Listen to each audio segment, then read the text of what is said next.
High বন্ধুরা, শুভ দুপুর। তো দেখো আমি রান্না করছি, এদিকে মশলা কষছি, নিয়ে এসেছে মাংস, আলু এদিকে ভেজে নিয়েছি, আর এদিকে মাংস মশলাও মাখিয়ে নিয়েছি। আর মামামের তো স্টু হচ্ছে, ওর জন্য 1 পিস মাংস নিয়েছি, স্টু করছি। পেঁপে, গাজর, তোমার আলু,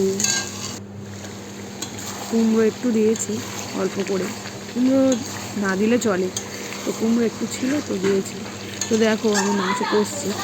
তোমাদের কাদের কাদের মাংস কষা খেতে ভালো লাগে বলো? তো আমার তো খুব ভালো লাগে। আমি মাংস কষতে কষতে আমি বাটিতে তুলে নিই, আমি তো খাই মাংস কষা, আমার তো খুব ভালো লাগে, আমি খাই। তোমাদের মাংস কষা কাদের কাদের ভালো লাগে কমেন্ট করে বলো। দেখো কথা বলতে বলতে ঝোলও হয়ে এসেছে, মাংস লাল লাল ঝাল ঝাল ঝোল। তোমাদের বাড়ি কী কী রান্না হচ্ছে কমেন্ট করে জানিও বন্ধুরা। টাটা।